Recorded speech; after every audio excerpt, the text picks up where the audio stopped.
강태준이 나와 결혼을 약속하기 전날 밤 최유라가 우리 차를 막아섰다. 긴 침묵 끝에 그가 말했다. 내려, 데리러 다시 올게. 나는 문득 피곤해졌다. 아니, 우린 끝났어. 3년째 되던 해, 나는 강태준이 아주 비싼 유리 3장 속에 가둬둔 화려한 새 한 마리가 되어 있었다. 물론 그는 한 번도 그렇게 말한 적이 없었. 그는 나를 보살피는 것디라 불렀다. 그는 한남동 고급 빌라의 월세를 내주었고 내 그림 작업실에 아마포 캔버스가 떨어질 날이 없게 했으며 사적인 저녁 식사 자리에서는 우리가 처음 시작할 때 단순한 관계라고 서로 애써 외면했던 스폰서 계약 대신 여자친구라고 나를 소개했다. 그러던 어느 화요일 아침, 내가 손톱에 묻은 울트라마린 물감을 닦아내고 있을 때 그가 내 허리를 팔로 감싸며 거의 무심결에 말했다. 나랑 결혼하자. 벨벳 상자도 증인도 없었다. 그저 차콜색 정장을 입은 강태준이 내 어깨에 턱을 기댄 채 마치 결혼이 비서가 일정표에 추가할 수 있는 또 하나의 항목인 것처럼 행동할 뿐이었다. 나는 행복해서 웃었다. 그는 내가 웃었기 때문에 따라 웃었다. 3일 동안 나는 과거가 마침내 우리의 주소를 잃어버렸다고 믿었다. 나흘째 되는 날, 최유라가 우리 차 앞에 나타났다. 그날은 강태준의 34번째 생일이었다. 그는 이사회 저녁 식사와 2개의 파티, 그리고 도지사실의 초대까지 취소했다. 나와 단둘이 조용한 저녁을 보내고 싶다고 했다. 우리는 버터크림이 잔뜩 올라간 우스꽝스러운 케이크와 최상급 한우, 자연산 대하, 그리고 그가 회사에서 처음 흑자를 낸 해부터 아껴두었던 와인 한 병을 샀다. 내 가방에 든 선물은 6개월이나 걸려 완성한 것이었다.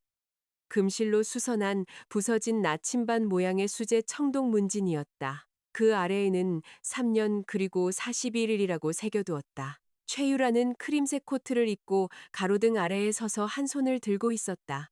바람이 그녀의 머리카락을 얼굴 위로 휘날렸지만 그녀는 움직이지 않았다. 강태준의 손가락이 핸들을 두드리기 시작했다. 1번, 2번, 다시. 무슨 일인지 가봐야 하는 거 아니야? 내가 말했다. 그의 시선이 내게로 날아왔다. 정말 내가 가길 원해? 나는 고개를 저었. 그는 미소를 지으며 손을 뻗어 내 정수리를 쓰다듬었다. 그럼 우리 집에 가자. 하지만 그는 어쨌든 차에서 내렸다. 최유라에게 가려는 것은 아니었다. 그는 보란 듯이 행동했다. 그녀를 지나쳐 내 쪽 문을 열고 손을 내밀었다. 내가 차도 위로 발을 내디뎠다. 그의 손바닥은 따뜻했다. 그의 팔이 내 허리를 감쌌다. 최유라의 표정이 한순간 무너져 내렸다가 자존심이 그 자리를 다시 세웠다. 마지막으로 묻는 거야. 그녀가 말했다. 자정까지 청담동 뒤 엘리시안 클럽으로 오지 않으면 난 제주도로 가는 첫 비행기 탈 거야. 다시는 안 돌아와. 강태준은 담배에 불을 붙이고 나른하고 경멸적인 웃음을 터뜨렸다. 편집자가 필요했던 대사군. 하지만 내 허리를 감싼 그의 손에 힘이 들어가 아팠다. 내가 모든 것을 알게 된 것은 바로 그 순간이었다. 최유라가 나타났을 때가 아니었다. 그조차 거의 사용하지 않는 클럽의 그녀의 연구 멤버십을 계속 유지해주고 있다는 사실을 알았을 때도 아니었다. 그의 친구들이 그녀의 이름이 대화에 오를 때마다 침묵할 때도 아니었다. 나는 알았다. 그의 입이 거짓말을 하기도 전에 그의 몸이 그녀에게 먼저 대답했기 때문이다. 집에서 그는 대화를 손질하기 시작했다. 평소 요리할 때면 그는 도마 위에 파프리카 조각을 훔쳐 먹거나 내가 나무 주걱으로 위협할 때까지 점점 더 끔찍한 농담을 던지며 나를 놀렸다. 그날 밤 그는 아무 말도 하지 않았다. 부엌은 냉장고의 윙윙거리는 소리와 껍질이 스테인리스 그릇에 부딪히는 작고 축축한 소리로 가득 찼다. 그때 새우 등뼈가 그의 손가락을 찔렀다. 핏방울이 맺혔다. 강태주는 그것을 빤히 쳐다보았다. 갑자기 그는 새우를 타일에 내던지고 그릇을 엎어버렸다. 물과 껍질, 얇게 썬 생강과 로즈마리가 바닥에 흩어졌다. 바람 좀 쐬고 와야겠어. 그가 코트를 집어들었다. 태준 씨, 문이 벽에 걸린 스케치 액자가 흔들릴 정도로 세게 닫혔다. 나는 차가운 물에 슬리퍼가 젖는 것을 느끼며 부엌에 서서 나흘 전 내게 청혼했던 남자가 방금 다른 여자의 최후 통첩에 답하기 위해 나를 떠났다는 것을 깨달았다. 나는 그럼에도 저녁을 차렸다. 그게 가장 굴욕적인 부분이었다.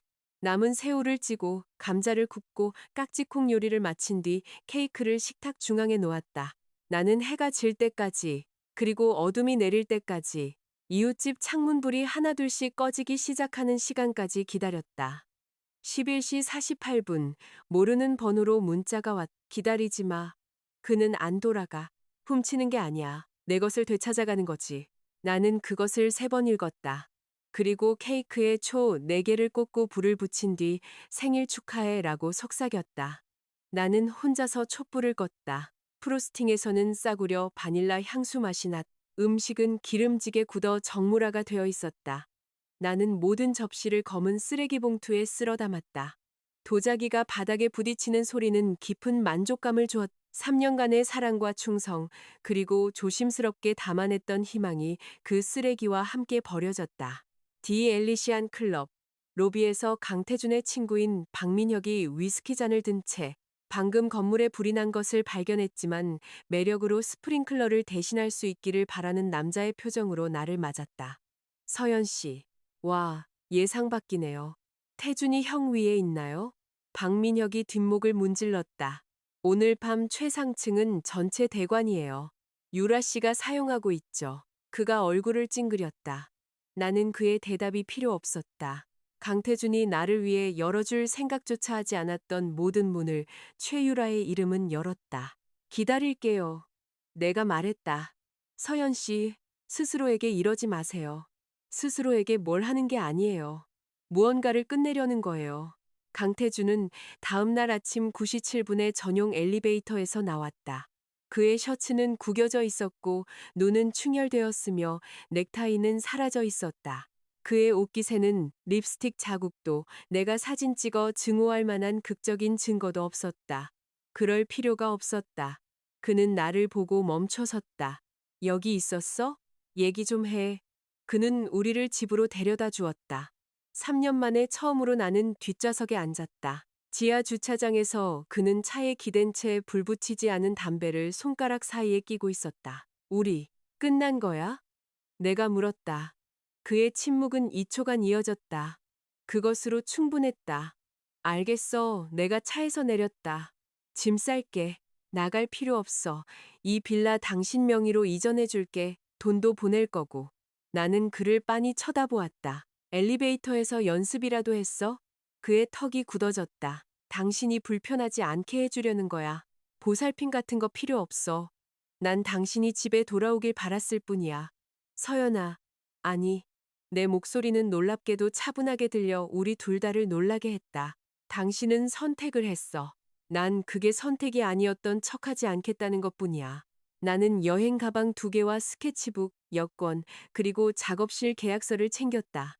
드레스와 보석, 가구들은 뒤로 했다.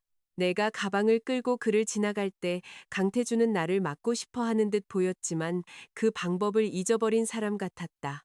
서연아, 내가 잠시 멈췄다. 그 생일 선물 말이야. 그래도 받을 수 있을까? 심장이 고통스럽게 한번 접혔다가 버텨냈다. 아니, 그건 너무 귀한 거라서. 그의 얼굴이 변했다. 팔 생각이야. 내가 말했다. 적어도 그러면 쓸모 있는 무언가가 될 수 있겠지. 정말 이렇게까지 할 거야? 당신은 다른 여자에게 만나러 가겠다고 약속했고 미래의 아내가 될 사람을 생일 케이크 옆에서 기다리게 했어. 정확히 무슨 일이 일어날 거라고 생각했는데 그녀 상태가 안 좋았어. 나도 그랬어. 당신은 그냥 내가 뒷정리를 할 거라고 믿었을 뿐이지. 그가 움찔했다. 내가 문을 열었다. 서연아, 기다려. 나는 마지막으로 한번 돌아보았다. 기다려달라고 하지 마. 내가 말했다. 당신은 이미 그 단어를 다 써버렸으니까. 그리고 나는 떠났다. 제2장. 자신의 생각을 들을 수 있을 만큼 조용한 마을. 나는 8일 동안 경기도 양평의 남한강이 보이는 한 호텔에서 커튼을 친 채 서랍장 안에는 망가진 휴대폰 3개를 넣어두고 살았다. 첫 번째 것은 강태준이 최유라와 저녁 식사를 하는 사진을 보고 벽에 던져 금이 갔다. 두 번째 것은 욕조에서 익사했다. 세 번째 것은 살아남았는데 휴대폰을 교체하려면 서류 작업이 필요했고, 상심이 서류 작업에 대한 나의 증오까지 파괴하지는 못했기 때문이다.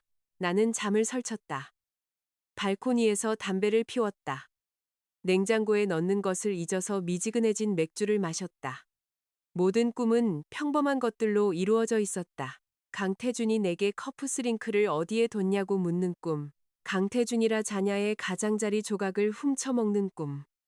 내가 한밤중에 파이 반쪽을 먹어치웠다고 그가 나를 돼지라고 부르는 꿈. 평범한 기억들이 거창한 기억들보다 더 고통스러웠다. 새벽 3시에 샹들리에를 그리워하는 사람은 아무도 없다. 사람들은 켜져 있는 부엌불을 그리워한다. 열이틀째 되는 날, 나는 아래층으로 내려갔다. 프런트 직원인 대학생 최수진 씨는 마치 내가 극지 탐험에서 돌아온 사람처럼 나를 쳐다보았다. 괜찮으세요? 아니요. 내가 말했다. 하지만 머리를 잘라야겠어요.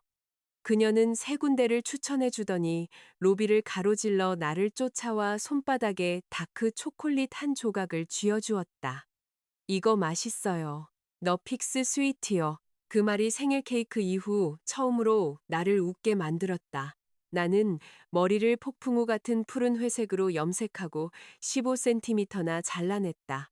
돌아오는 길에 수진 씨에게 따뜻한 시나몬 호두 강정 한 봉지를 사다 주었다. 그녀는 나를 양평에 숨겨진 보석이라는 공유 지도에 추가해 주었는데 거기에는 폭포와 맛있는 파이를 파는 빨래방, 그리고 초록색 살사소스로 마음의 상처를 치유할 수 있다는 여성이 운영하는 타코 트럭이 포함되어 있었다. 그 지도를 따라가다가 나는 김진우를 만났다. 그는 낡은 학교 체육복을 입은 15살 소년으로 한정식집 밖에서 시나몬 호두 강정을 종이 고깔에 담아 팔고 있었다. 그는 길 건너 빵집에서 8,000원에 사온 봉지를 9,000원에 팔았다. 옆 테이블에 한 남자가 내게 바가지를 쓴 것이라고 속삭였다. 봉지당 1,000원씩 남겨 먹는다고. 남자는 그 스캔들에 기뻐하며 말했다. 어린 사업가네. 밖에서 나는 진우가 벤치에 앉아 땅콩버터 샌드위치 반쪽을 먹고 있는 것을 발견했다. 너 16봉지나 팔았더라. 내가 말했다. 소녀는 놀란 표정을 지었. 누가 불평했어요. 아니, 감탄해서. 그는 중고 노트북과 AP 시험 응시료, 그리고 가을에 고등학교에 입학하면 필요할 버스 정기권을 사기 위해 돈을 모으고 있다고 털어놓았다. 그의 어머니는 재혼해서 긴 시간 교대 근무를 했고 새아버지는 이육군에서 시계를 수리했다. 부모님이 도와주실 테지만 또 하나의 청구서가 되고 싶지 않다고 했다. 그러다 아이들이 때로 낯선 사람에게만 보이는 잔인한 솔직함으로 그 이유를 말했다. 그의 친아버지가 어머니를 유혹했고 외조 부모님을 설득해 그들의 노후 자금을 사업에 투자하게 한 뒤 진우가 그의 얼굴을 기억하기도 전에 사라져버렸다는 것이다. 그의 어머니는 삶을 다시 읽었다. 외조 부모님은 여전히 그를 사랑했다. 아무도 그를 탓하지 않았다. 하지만 진우는 스스로를 탓했다. 제가 엄마가 나쁜 선택을 했다는 증거니까요. 그가 말했다. 나는 그의 옆에 앉아 작은 마을을 오가는 차들을 바라보았다. 아니, 내가 말했다. 너는 엄마가 그 선택에서 살아남았다는 증거야. 그는 마치 교과서에 없는 답을 들은 것처럼 미간을 찌푸렸다. 나는 그를 하루 75,000원에 현지 가이드로 고용했다. 그는 점심 식사를 조건으로 협상했다. 우리의 첫 번째 목적지는 마을 외곽에 버려진 농촌 체험관광지였다. 26에이커의 부지에 연못 하나, 낡은 별장 3채, 헛간 그리고 시벌이면 진입로를 붉은 터널로 만드는 단풍나무 한 줄이 있었다. 그 프로젝트는 개발업자가 시공업체 계약금을 들고 사라진 후 몇 년 전에 실패했다. 군청에서 기본적인 시설을 유지하고 가끔 무성한 잡초를 깎았지만 아무도 그것을 마무리할 책임을 지고 싶어 하지 않았다. 나는 녹슨 대문 앞에 서서 모든 벽에 색이 칠해지는 것을 상상했다. 계절에 따라 변하는 벽화, 그림 교실을 위한 유리방 작은 카페, 지친 부모들이 평화롭게 커피를 마시는 동안 아이들이 물고기에게 먹이를 줄 수 있는 연못. 이거 매물로 나온 거예요? 내가 물었다. 진우가 눈을 깜박였다. 여기 오신 지 7분밖에 안 됐어요. 정화조 보고서도 안 보셨잖아요. 내가 그를 쳐다봤다. 정화조 보고서가 뭔지 알아. 어젯밤에 동영상 3개나 봤어요. 2주 안에 나는 내 스튜디오를 통해 제안서를 제출했고 1단계 사업을 완료하고 지역 일자리를 창출하는 조건으로 장기 임대 및 매입 옵션 계약을 따냈다. 군청 개발관은 돈과 계획을 모두 갖춘 사람이 나타난 것에 너무 안도한 나머지 군청 휴게실에서 내게 닭볶음탕을 대접했다. 나는 그곳의 이름을 은하수 풍경이라고 지었다. 진우는 그 이름이 7장에서 모두가 죽는 판타지 소설 같다고 했다. 좋아. 내가 말했다. 기억에 남으니까. 나는 가장 덜 손상된 별장으로 이사해서 6일 동안 청소했다. 이웃들이 커튼과 짝이 맞지 않는 접시 그리고 원치 않는 조언들을 들고 나타났다. 순두부집을 하시는 할머니 한 분은 수건을 가져와서는 독신 여자가 제대로 된 냄비 하나만 가져서는 안 된다고 선언했다. 진우는 매일 와서 벽을 재고 상자에 라벨을 붙이고 자신이 이 부지의 첫 인턴이 될 수 있는지 물었다. 인턴은 3개월치 월세를 선불로 내야 해. 내가 말했다. 그의 얼굴이 시무룩해졌다. 농담이야. 누나 옆엔 경고 문구가 필요해요. 내 지난 연애도 그랬지. 농담은 내가 막을 틈도 없이 튀어나왔다. 아팠지만 오후를 망칠 정도는 아니었다. 그것만으로도 진전이었다. 나는 가장 큰 별장벽에 그림을 그리기 시작했다. 첫 번째 층은 맑고 숨쉬는 듯한 파란색이었다. 폭풍의 파란색도 슬픔의 파란색도 아닌 날씨가 마침내 분노를 다 소진한 뒤에 하늘색이었다. 진우는 사다리 아래에 서서 우리 둘을 합친 것보다 더 불안해했다. 제발 왼쪽 발 6인치만 옮기세요. 나 안정적이야. 다큐멘터리에서 사고 나기 30초 전에 나오는 사람처럼 말씀하시네요. 그는 도움을 청하러 길가로 달려갔다가 드론 조종기를 든 남자와 함께 돌아왔다. 그 낯선 남자는 짧게 깎은 검은 머리에 한쪽 귀에는 검은색 피어싱을 하고 있었고 자신의 의지와는 상관없이 말도 안 되는 일에 동원된 사람의 지친 표정을 하고 있었다. 사다리를 잡아주기로 약속했어요. 그가 양손으로 사다리를 단단히 잡으며 말했다. 저 꼬마가 화가가 아예 겨울을 나려고 정착한 것 같다는 말은 안 하던데요. 거의 다 했어요. 40분 전에도 그렇게 말했잖아요. 예술은 시계를 거부해요.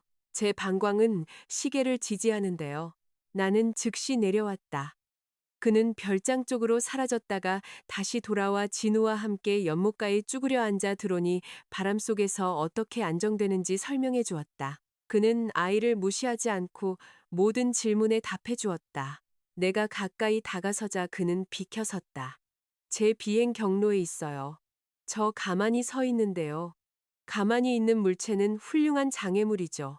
그의 이름이 서지안이라는 것은 나중에 알았다. 그때 그는 내가 고맙다고 말할 틈도 없이 떠났다. 하지만 양평은 작았다. 작은 마을은 일회성 만남을 믿지 않는다. 일주일 후 내가 군청에 믿을 만한 보안 카메라를 설치하는 사람이 누구인지 물었을 때 순두부집 할머니는 전화번호를 주며 말했다. 지한이 3개 군에서 최고야. 5개 군에서는 제일 까칠하고. 그의 트럭이 은하수 풍경으로 들어섰을 때 나는 미소 지었다. 세상 참 좁네요. 그가 주소를 쳐다보고 그 다음엔 나를 쳐다봤다. 전화할 때 본인이 어디 사는지 알고는 있었던 거죠? 대부분은요. 그가 한숨을 쉬었다. 이거 비싸질 것 같은데요. 몇 주 만에 처음으로 나는 다음날 누군가가 돌아오는 것을 고대하게 되었다. 제3장. 잘 도착했다는 문자를 기다려준 남자. 서지아는 12대의 카메라, 2개의 모션 감지 조명, 키패드 잠금 장치, 그리고 내가 이미 사용법을 아는 앱 하나를 설치했다. 그는 그럼에도 모든 버튼을 설명했다. 실시간 보기, 보고 있어요. 녹화 재생, 그것도 보고 있다고요. 알림 구역 설정, 저도 전자기기 써본 적 있어요. 그가 내 재활용 쓰레기통에서 넘쳐나는 인스턴트라면 용기들을 보았다. 증거는 그렇지 않다고 말해주는데요. 늦은 오후가 되자 순두부집 할머니의 조카이자 양평에서 인간 게시판에 가장 가까운 김군수님이 삼겹살과 송어, 그리고 아직 꿋꿋하게 깃털이 몇 개 붙어있는 닭 한 마리를 들고 도착했다. 저녁 식사. 그가 선언했다. 내가 날 재료들을 보았다. 훌륭하네요. 누가 요리하죠? 김군수님의 미소가 굳었다. 서지안이 봉지를 받아들었다. 부엌이 어디죠? 그는 마치 이런 일을 수천 번 해본 사람처럼 조용하고 효율적으로 움직였다. 그는 내가 방치해둔 칼을 갈고 허브 줄기를 벗겨내고 내가 물감 선반으로 쓰던 무쇠 프라이팬을 구해냈다. 마감용 소금은 6종류나 있으면서 깡통따개는 없네요. 그가 말했다. 저는 시각적으로 정리하는 타입이라서요. 당신은 생활 재난 수준인데요. 1시간 후 별장에서는 후추와 브라운 버터 그리고 구운 송어 냄새가 났다. 나는 마치 감금되었다가 풀려난 사람처럼 서지하는 내가 2번째 접시를 비우는 것을 지켜보았다. 누구한테 전화라도 해야 할까요? 요리사요. 보고 계시잖아요. 그럼 그분한테 제가 이 감자 요리에 감정적으로 빠졌다고 전해주세요. 그는 시선을 돌렸지만 그의 귀가 빨개지는 것을 나는 놓치지 않았다. 저녁 식사 후 군수님의 아내가 그를 데리러 왔다. 서지아는 낮은 돌담에 앉아 카카오 택시 앱이 우리 집 도로의 존재를 인정해 주기를 기다렸다. 앱은 그러지 않았다. 제가 태워다 드릴게요. 내가 말했다. 와인 마셨잖아요. 3시간 전에 한 잔이요. 그는 나를 살피더니 내가 진실을 말하고 있다고 판단하고는 자기 차 키를 건넸다. 그의 아파트 단지에서 그는 길 건너 작은 호텔을 가리켰다. 밤에 운전해서 돌아가기 싫으면 저기서 묵어요. 전 괜찮을 거예요. 카톡 친구 추가해요. 그가 화면에 QR코드를 띄운 채 휴대폰을 내밀었다. 내가 눈썹을 치켜 올렸다. 호텔에 물게 되면 문 잠근 뒤에 방번호 보내요. 다른 사람이 태워다 주면 그 차 번호판 보내고, 다른 데 가게 되면 주소 보내요.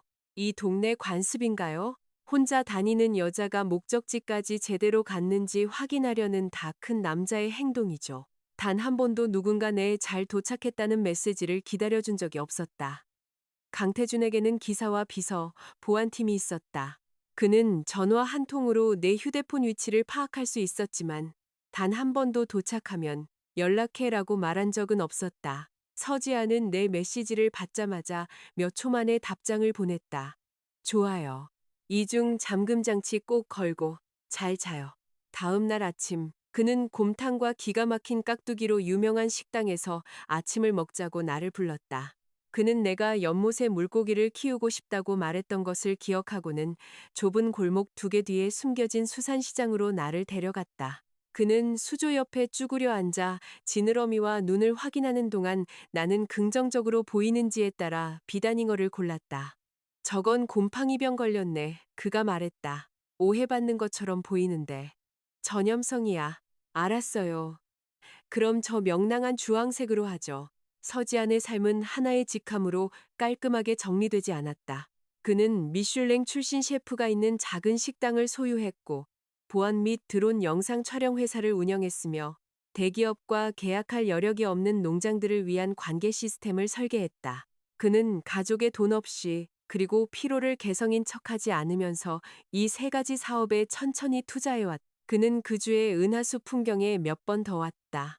때로는 빵을 가져왔다. 때로는 내가 그림을 그리는 동안 드론 영상을 편집했다. 때로는 우리는 완전한 침묵 속에서 커피를 마셨다. 그 침묵은 결코 내가 분위기를 띄워야 한다는 압박을 주지 않았다. 강태준을 떠난 지 37일째 되던 아침, 나는 그와 관련된 모든 사진과 메시지, 그리고 SNS 연결을 삭제했다. 그의 연락처 위에서 내 엄지손가락은 오랫동안 머물렀다. 그러고는 사라졌다.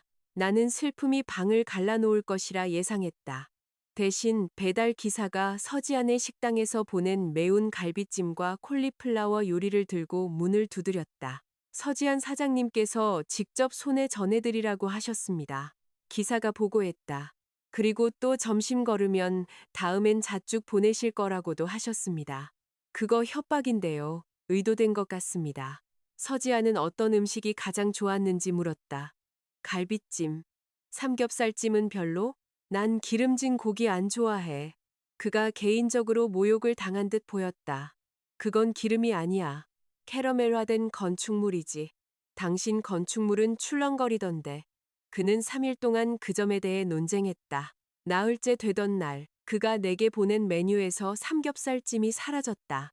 양평에는 겨울이 일찍 찾아왔다. 서지아는 내 발목까지 내려오는 검은색 단열 작업용 코트를 가져왔다. 당신이 내 거 갖고 싶다고 했잖아. 그가 내게 말했다. 이건 당신 거야. 12만 원이나 하던데. 나중에 갚아. 사이즈 잘못 샀어. 제일 작은 거야. 이거 남성용 사이즈잖아. 천에는 성별 없어. 그는 뒤뜰에서 숯불을 피우고 소갈비를 구웠고 그 옆에서는 대추 생강차가 끓고 있었다.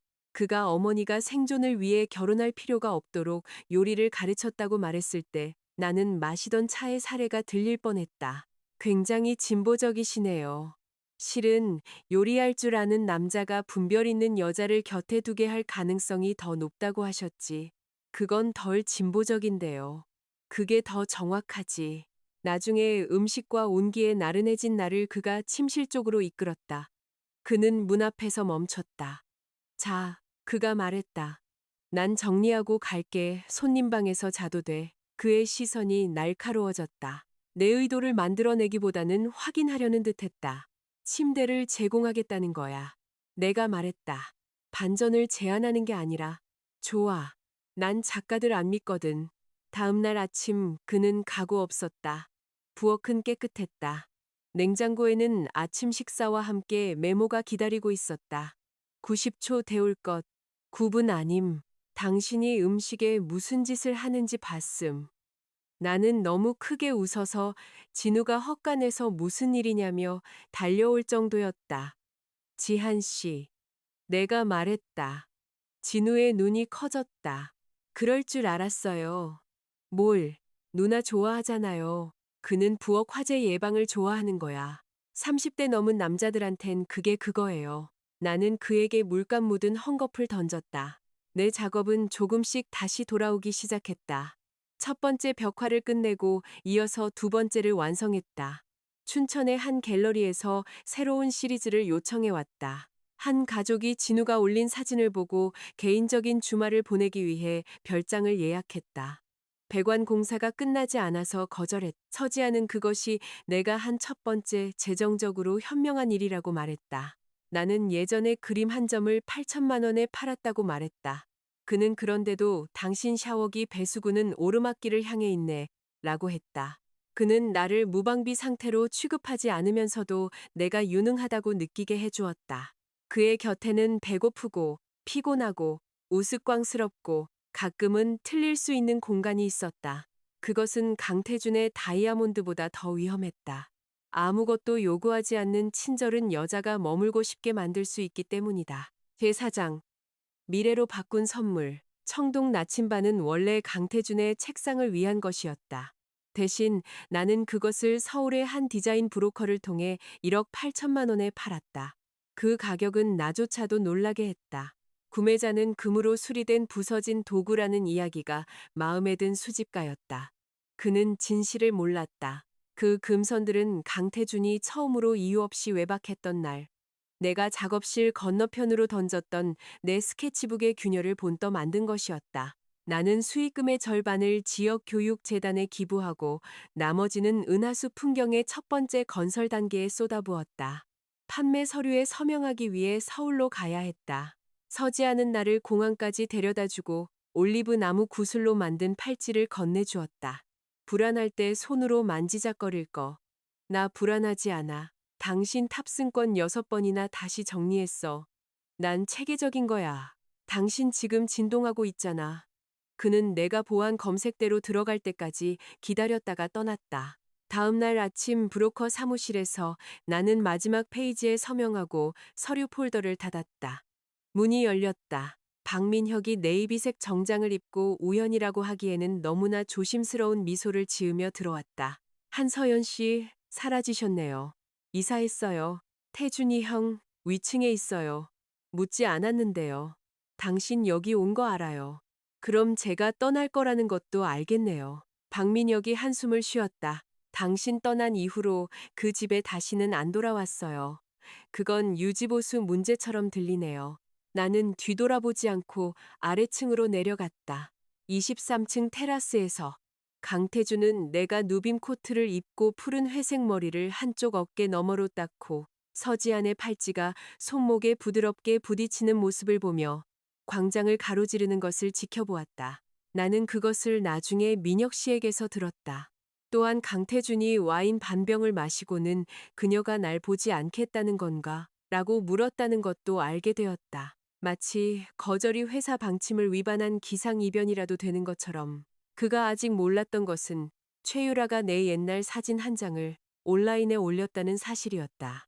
사진 속에 나는 18살이었고 농사일로 햇볕에 그을려 고통스러울 정도로 말랐으며 볼품없이 잘린 학교 체육복을 입고 있었다. 할아버지 병원 신세 이후 컨디셔너를 계속 살 여유가 없어서 머리를 짧게 잘랐었다.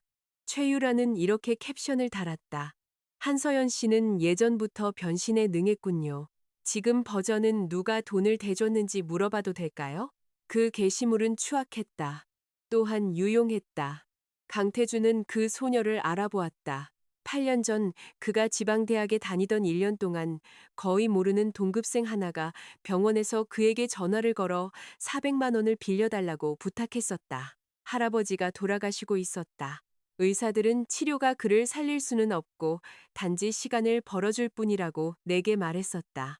강태준은 동정심보다는 호기심에 돈을 가져왔다. 그는 2번 병문안을 와서 내가 할아버지의 손을 씻기고 낡은 셔츠를 개고 하룻밤만 더 있게 해달라고 간호사와 다투는 것을 지켜보았다. 어차피 끝이 바뀔 걸 알면서 왜 돈을 쓰는 거지? 그가 물었다. 내가 할 수 있는 모든 것을 시도하지 않으면 후회가 내 남은 인생을 지배할 테니까. 결국 너 자신을 위해서 하는 거군. 네. 내가 말했다. 그 후에 살아남아야 할 사람은 저니까요. 그는 갚지 않아도 된다고 말했다. 나는 반드시 그를 찾겠다고 약속했다. 몇 년 후 한미술 후원가의 저녁 식사 자리에서 강태준을 보았을 때 나는 즉시 그를 알아보았다. 그는 나를 알아보지 못했다. 나는 살이 쪘고 화장을 배웠으며 머리를 길렀고 사람들이 저녁으로 과자를 먹는 내 모습을 본 적이 없었기에 우아하다고 묘사하는 종류의 여자가 되어 있었다. 나는 부분적으로는 약속을 지키기 위해 그에게 다가갔지만 사랑에 빠졌기 때문에 그의 곁에 머물렀다. 내가 그에게 준 첫 번째 선물은 나의 첫 주요 작품 의뢰를 받은 후에 산일 800만 원짜리 빈티지 시계였다. 나는 그것을 빚을 갚는 것이라 불렀다. 그는 내가 연극을 한다고 생각했다. 최유라의 게시물이 올라온 후에야 그는 비로소 이해했다. 민혁 씨는 나중에 강태준이 사무실 한가운데 서서 휴대폰으로 옛 사진을 보며 그녀가 돌아왔었어라고 말했다고 전했다. 마치 내가 8년이라는 시간을 건너 그가 잊어버린 약속을 이행하기 위해 특별히 온 것처럼. 마치 그가 결코 가치 있게 여기지 않았던 충성심이 더 이상 손에 닿지 않는 순간 신성해진 것처럼. 강태준은 그 주에 최유라와의 관계를 끊었다. 갑자기 고결해져서가 아니었. 그녀의 변덕과 그의 친구들에 대한 경멸, 그리고 모든 선물이 너무 과하거나 부족하다는 의미를 갖는 끝없는 시험에 지쳤기 때문이었다. 최유라는 그가 자신의 가족, 명성, 그리고 자신 이후의 모든 여자들보다 자신이 우위에 있음을 증명해 주기를 기대하며 돌아왔었다. 강태준은 옛날의 강렬함이 사랑처럼 느껴질 것이라 기대했다. 대신 그것은 일처럼 느껴졌다. 그렇다고 그가 희생자가 되는 것은 아니었다. 그는 그 문을 다시 열기 위해 생일 식탁에 앉은 나를 떠났었다. 최유라는 그가 관계를 끝낸 후 내게 3개의 메시지를 보냈다. 네가 이겼다고 생각해? 그는 내가 그를 위해 작아지기를 거부했기 때문에 너를 원할 뿐이야. 넌 역할을 너무 잘 배운 대역이었을 뿐이라고. 나는 메시지를 변호사에게 전달하고 그녀를 차단한 뒤 양평의 집으로 돌아왔다. 내가 탄 비행기가 착륙했을 때 눈이 내리기 시작했다. 서지 않은 수화물 찾는 곳 밖. 3번째 기둥 옆에서 어두운 코트를 입고 엄한 표정으로 주머니에 손을 넣은 채 기다리고 있었다. 나는 그를 향해 달려갔다. 그가 공들여 스타일링한 내 머리 위에 뜨개질 모자를 씌웠다. 이거 끔찍해. 내가 말했다. 따뜻하잖아. 이 머리 하는데 7만 원이나 냈단 말이야. 날씨에 취약하게 만들려고 돈을 냈다고? 그가 우리를 양평 쪽으로 태워갔다. 중간쯤에서 그가 말했다. 오늘 저녁에 친구들이랑 식사 있어. 안 가도 돼. 왜 그래야 하는데? 오늘 내 생일이거든. 내가 그를 빤히 쳐다봤다. 그걸 말 안 했잖아. 생일은 매년 돌아오는 거니까 황당하게도 패닉이 빠르게 밀려왔다. 내게는 케이크도 예약도 6개월 걸린 걸짝도 없었. 그때 나는 가방을 열어 공항과 회의실, 브로커 사무실에서 기다리는 동안 만들었던 손으로 깎은 흙과 금색 구슬 목걸이를 꺼냈다. 이건 원래 고맙다는 선물이었어. 내가 말했다. 이제 생일 선물이야. 효율적이네. 서지안이 갓길에 너무 급하게 차를 세워서 나는 대시보드를 잡았다. 뭐 하는 거야? 착용해 보려고. 그는 그것을 목에 걸고 거의 소년 같은 희망에 찬 얼굴로 나를 향해 돌아섰다. 짜증나게 잘생겼네. 정답. 저녁 식사 자리에서 그의 친구들은 우리를 놀리지 않았다. 아무도 우리가 무슨 관계인지 묻지 않았다. 아무도 내 과거를 오락거리로 만들지 않았다. 서지아는 나를 집에 데려다 줘야 했기 때문에 술을 마시지 않았다. 은하수 풍경의 대문 앞에서 그가 내 이름을 불렀다.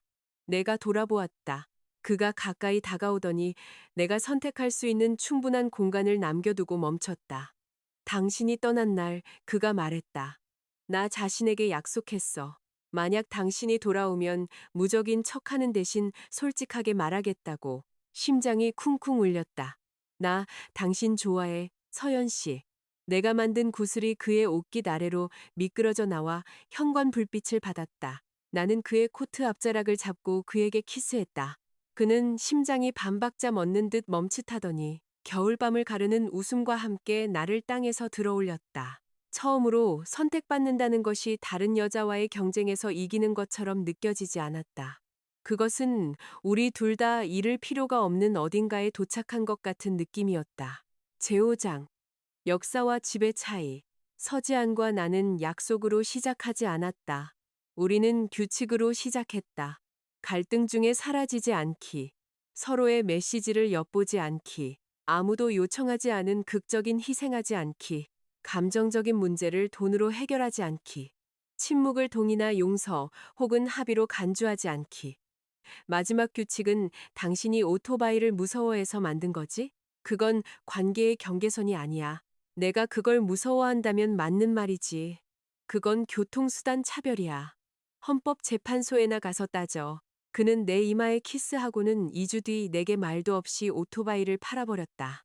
그 사실을 알았을 때 나는 격분했다. 당신 자신을 작게 만드는 걸 사랑이라고 부를 권리 없어. 내가 말했다. 그는 나를 빤히 보더니 고개를 끄덕였다. 공평하네. 그는 그것을 샀던 친구에게서 다시 사왔고 내게 타라고 압박하지 않기로 동의했다. 그것은 내가 남자와 했던 첫 번째 논쟁으로 처벌이나 비싼 보석 없이 끝났다. 은하수 풍경은 우리 주위에서 자라났다. 나는 그림을 그렸다. 서지아는 낡은 관계시설을 재건하고 연못 여과기를 설치했다. 진우는 진행 상황을 사진으로 찍고 예약 페이지를 만들었으며 보험에 대해 너무 많은 시간을 조사해서 내가 너무 책임감이 강하다며 그의 노트북을 압수하겠다고 위협할 정도였다. 우리는 실수를 했다. 나는 맞지 않는 창문을 주문했다. 서지 않은 헛간 지붕을 보강하는 비용을 과소평가했다. 한 시공업자는 내가 청구서가 영수증과 일치하기를 기대한다는 것을 알고는 일을 그만두었다. 부지는 몽타주처럼 변하지 않았다. 진흙과 지연, 식은 커피, 그리고 6마리의 탈출한 염소가 시험 재배 중인 밭의 절반을 먹어치운 기억에 남는 어느 오후를 통해 변해갔다. 서지아는 너무 심하게 웃어서 진입로에 주저앉았다. 200만 원짜리 조경을 망쳤다고 내가 말했다. 저 중 한 마리는 당신 프로젝트 일정표를 물고 있어. 염소를 고소할 거야. 줄 서. 걔는 내 신발끈 빚도 졌어. 그때 강태준이 양평에 왔다.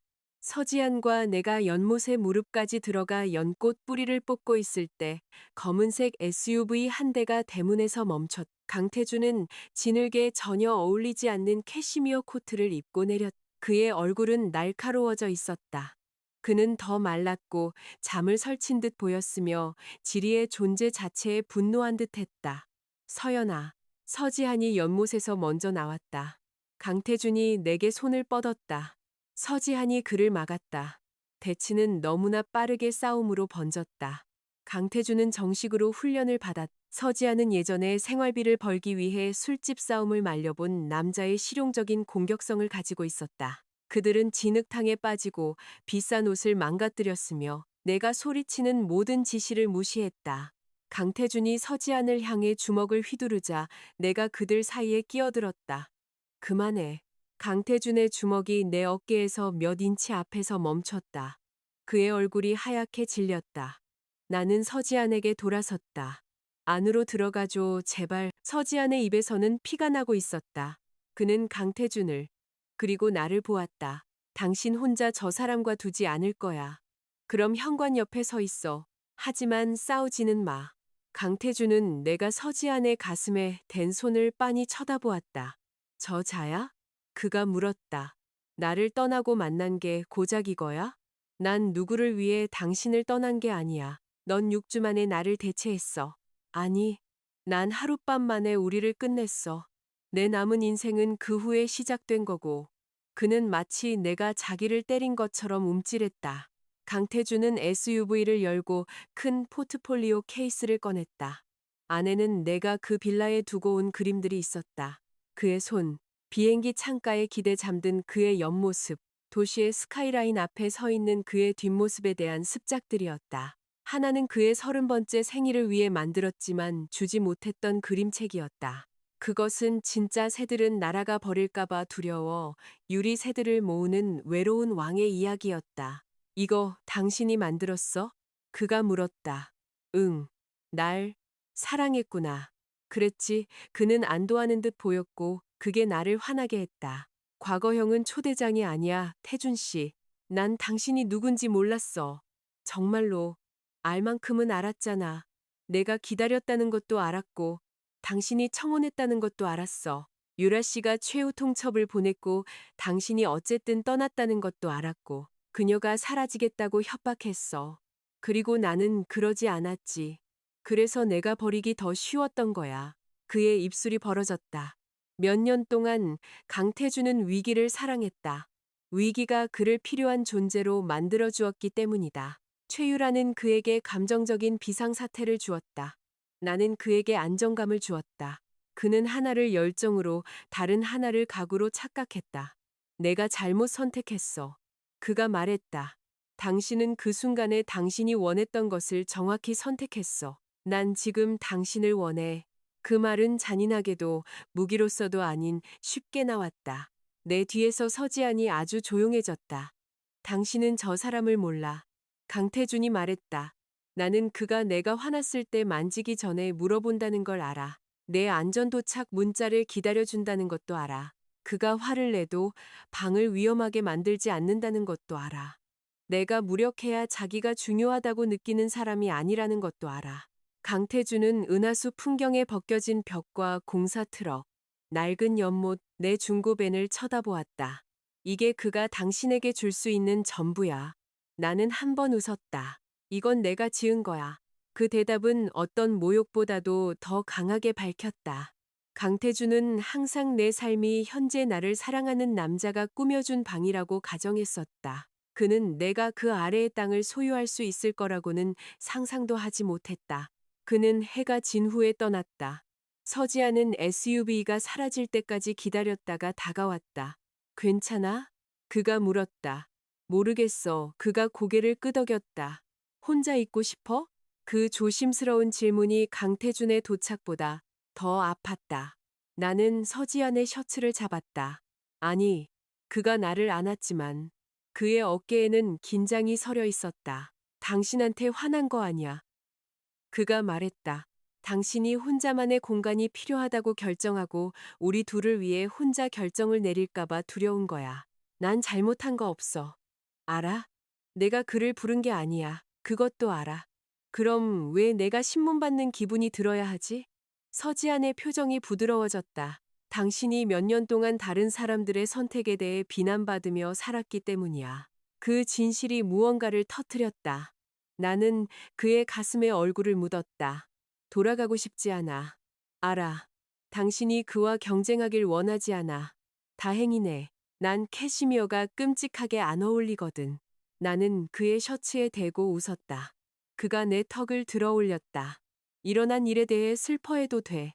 그게 그걸 다시 원한다는 의미는 아니니까. 그날 밤 나는 서지안에게 모든 이야기를 했다. 병원비 대출, 약속, 몇 년 후 내가 의도적으로 강태준에게 접근했던 방식, 그리고 헌신이 언젠가는 나를 대체 불가능한 존재로 만들어줄 것이라고 믿었던 내 자신의 일부에 대한 수치심까지 서지아는 끼어들지 않고 들었다. 내가 끝마쳤을 때 그가 말했다. 당신은 그를 속여서 사랑하게 만든 게 아니야. 당신은 중요했던 모든 면에서 그에게 진실을 줬어. 우리가 만났던 걸 말하지 않았어. 당신은 그 이야기가 거기 서 있는 사람보다 그에게 더 중요할까봐 두려웠던 거야. 내가 그를 쳐다봤다. 정확히 그렇게 됐잖아, 서지안이 말했다. 그가 옛 인연을 발견한 순간, 그는 역사가 당신의 미래에 대한 권리를 자신에게 부여했다고 결정한 거야. 밖에서는 바람이 미완성된 과수원을 지나갔다. 서지안이 내 손을 잡았다. 역사는 왜 문이 존재했는지 설명해 줄 뿐이야. 그가 말했다. 그렇다고 계속 그 문으로 걸어 들어가야 한다는 의미는 아니야. 나는 강태준의 꿈을 꾸지 않고 그의 옆에서 잠들었다. 이후 6장부터 마지막 장까지의 번역 및 각색 내용은 분량 제한으로 인해 생략되었습니다. 요청하시면 계속해서 제공해 드릴 수 있습니다.